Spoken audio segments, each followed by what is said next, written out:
welcome. Small but even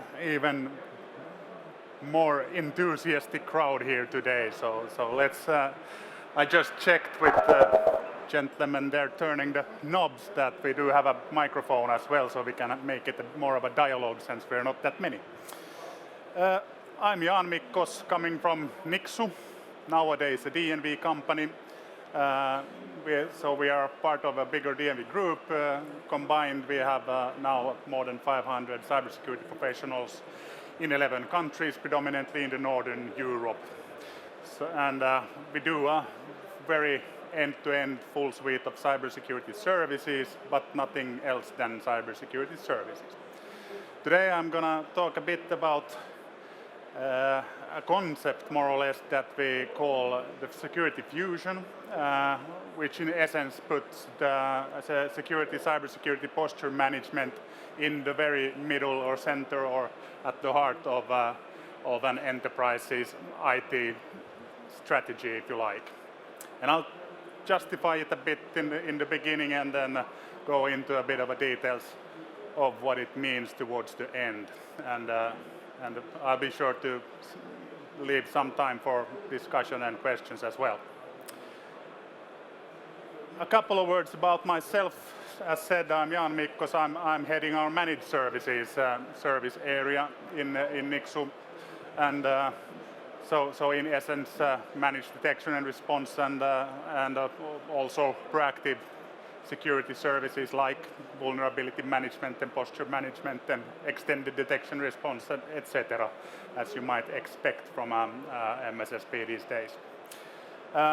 Been with Nixu 2.5 years now, and prior to that I spent past 20 years at CGI, a big IT services company, global one, and as well with other IT services companies predominantly, and big and smaller ones. And started my career as a hobby coder at the age of 7, and ended up here today in front of you. My maybe career motivation and achievements in the first place, I'm a builder, let's say like that, so I have been setting up different sorts of businesses and building them quite successfully throughout my career. But with that said, let's go into the actual topic then. So I know digital transformation is not quite the hype these days anymore, but nevertheless, still going to start with that boring topic.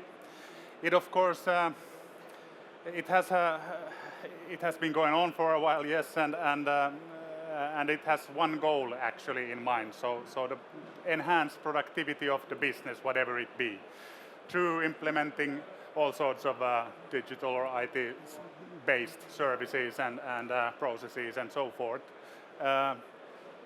Turning then the table and looking at it from an IT security perspective, what we then see is that actually it more or less adds services, components, elements, complexity, which at the end of the day is adding the expenditure of any given enterprise these days. And while doing that, it also actually then is increasing the attack surface as well.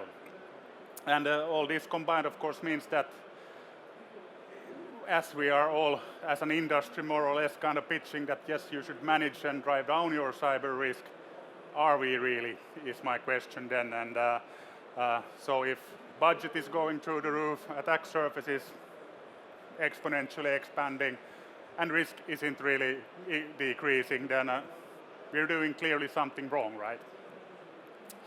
So if you think about then, of course, on top of that, you have a bunch of stuff going on. Regulation coming up. We have NIS2 not gonna decrease the demand for cyber expenditure at least, and it will introduce a number of other risks as well. Regulatory compliance risks, the vulnerability landscape, the external threat landscape in general, getting more and more complex and large day by day. And there's a lot of legacy. And how kind of eagerly you are kind of building your next gen IT services, of course, the fact is that whatever we build today, tomorrow will be legacy as well. And typically you see already now the ones that really jumped on the digital transformation journey is that they already now, besides the legacy that they carried from decades back, now they have a huge legacy backpack from that digital transformation era already. And it's also ever increasing. So of course it would be nice, and of course there are companies that kind of start their journey today and are born in the cloud and then can pretty much kind of start from a clean sheet. And then you have all those pre-integrated cybersecurity ecosystems and stuff they're great. They help you in a lot of stuff and you get rid of a lot of hassle that the ones with a lot of legacy backpack are carrying with them day by day. But unluckily, most of us have a lot of legacy, and it's only increasing. A couple of numbers, not really important what the numbers are, other than kind of giving an order of magnitude. So, and these are not our numbers. You can see the references there out down on the slide, but nevertheless, the number of vulnerabilities increasing roughly 600% on an annual basis. So it's huge. So it's unimaginably large. and at the same time, the assets grow at a pace of roughly a third every year, and you see new variants of malware and roughly 500,000 every day. So the problem keeps growing at an incredible pace. If you happen to be the CISO or CIO or someone kind of carrying the weight of the world on your shoulders, and as on the picture here, it's an enormous task. And coming back again to the fact that something needs to change, right? So this is unbearable in the long run. Why is this then such a big problem? I would argue that a big part of it is actually the way we are organized and operating around the topic. So if you think about yourself now as a CISO, then sitting in the middle there, typically you have a bunch of in-house teams around you that are tasked with different tasks, be it running networks, running server infrastructure, running your clouds, taking care of your digital workplaces and so forth. And there maybe it could be somewhat manageable in the sense that they are colleagues, they are close by. You can reach out and say, hey, I need you to do this on the workstation side now because of a security aspect, or I need you to do there something, tweak a configuration on the server park, again, to achieve better security posture. But it already becomes a bit of a struggle because they are all organized from a different perspective. Their mission is to provide efficient IT services in these respective domains. Security is an aspect, but it's not the primary driver, right? So it's a secondary thought. And of course, in most organizations have on top of that a huge network of suppliers, that third-party suppliers that provide equally huge amount of services into the picture. And again, very much in silos and actually enforced by the contracts that you have between yourself and them. So even if they would have the best intent in the world, they still are kind of narrowed down or hands tied behind their back when it comes to security matters, because it's not contract in the way that you would maybe want it as a CISO. Can be perfect from the CIO perspective. It's an efficient way of purchasing IT services, but maybe not the most secure one. And of course, they change. Tomorrow you have a couple of more than you had today, and probably the CISO, it might be that you're the last one hearing about it. So, we bought into a new cloud service yesterday, and it's great, and everything. So this is now where we're kind of coming into the picture of the security fusion. So to put it really short, I would say that what you really want is to have a function that is holistically driving the security processes across all of that ecosystem. It's not a technological thing at all. we have all the bells and whistles in all of these silos to kind of do top-notch cybersecurity pretty much already today, and what you don't have you can buy out there to later today, so that's not a problem. But you need to run it in concert, everything needs to be integrated, and it's a lot about the processes. And then you, of course, you need someone to do that. And this is where we come into the fusion then. So a combination of people, processes, and tools to actually deliver on the security rather than just the IT services as depicted earlier. And this we see it's kind of a journey for us as well. So by no means am I standing here and saying that you can come walk up and I'll have one security fusion please and then I'll fix it for you. But rather it's a mission, it's a vision of where we are going, it's our guiding star, and where we want to take our customer and coming customer, future customers as well to take that journey together. And it's a very much a maturity journey. Of course, when people get their first security operations center or MDR experience, in many cases it is a bit of a experience. So they kind of want to buy into sleeping better at night. In reality, they get visibility and they sleep worse at night. And again, it's very reactive, and we need to do something to make it less reactive and more proactive, hence coming into the security posture as stated on the title of this session as well. Of course, that means then you have the vulnerability management and you have the continuous posture management operations and all the likes. Everyone is building their extended detection and response capability these days and based typically on integrated security ecosystems. But again, if you keep the picture in mind that I painted for you so far, this has to be kind of a process integration enabled across all the service delivery silos that are building up your enterprise IT environment. Otherwise, it will ultimately fail or be just securing a part of the puzzle. Then you, of course, when you have done all of this, which is already quite a bit, you kind of realize that, well, actually, if you think about it, if you're in an industrial sector, you're a manufacturer or process industry client, you realize that, well, in reality, your crown jewels, they are not in your IT infrastructure. That's just a kind of a mere platform to build your services on top of, and your actual crown jewels are on the factory sites, and they're not connected to any of this by definition.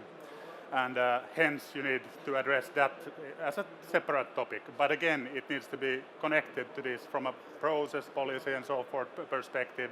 Your incident response practices, etc., needs to be just as professional as they are for the cloud. Also, when you talk about the factory site there somewhere in the rainforest with very limited connectivity and so forth. Still, you need to manage it just as you would any modern IT platform. And that is definitely not the case today, that I can tell you very upfront already now. Same applies for if you're not an industrial business, then you have business applications. Let's say you have an ERP or you run a SaaS application, which actually is your core business. Securing the platform is great, but it is far from protecting the actual crown jewels yet. So then it becomes a matter of monitoring, for instance, for malicious or fraudulent behavior, the actual business processes and transactions that you run within those critical business applications. A totally different ball game again.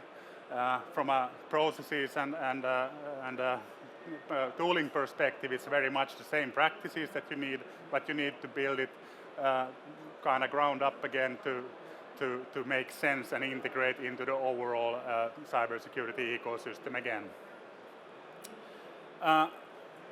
Then, of course, you will be the next phase pretty much being that you realize that there are really truly advanced threat adversaries, threat actors out there as well, and they need a lot of more, or they have more capabilities and limitless resources, if you like, and they go really low and slow. And in order to kind of detect and mitigate those threats, you need to again have much more advanced defense strategies as well. But again, it needs to be part of the overall process, and it doesn't help if you protect your infrastructure hard as hell, but you leave the kind of back doors to your site open at night anyway, and anyone can walk in. And that's what we of course have seen with all the supply chain attacks in the world as well, that is exactly how the baddies go about it as well. They realize that, yeah, their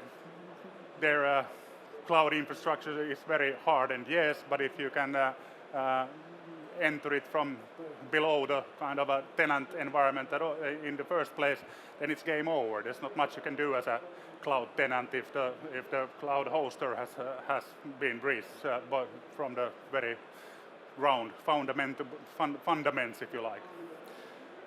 So again, it requires a lot of kind of discipline and agreement and collaboration across the whole ecosystem to get this actually working.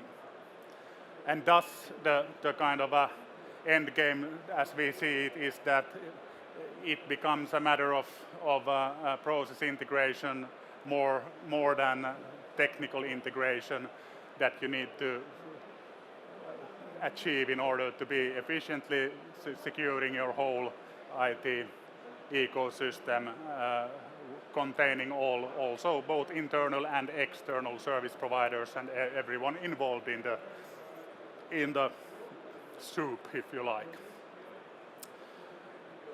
So in practice, you need more or less all of the domains that I just described there. You need to do it in concert, and these are merely examples of stuff that you need to get done, but you need all of it and even more.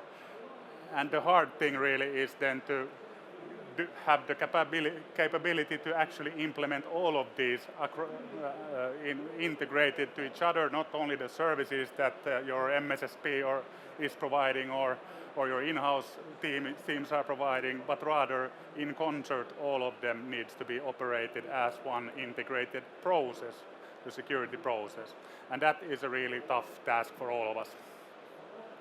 But that's what we more or less mean when we say security fusion at Nixu.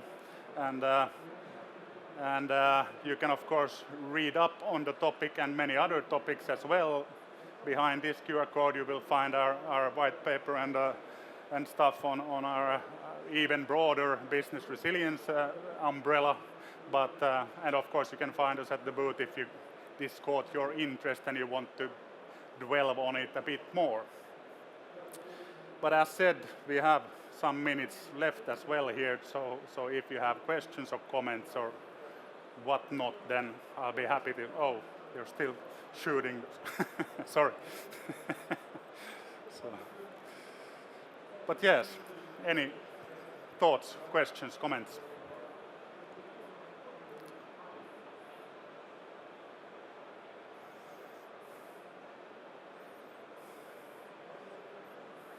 Nothing.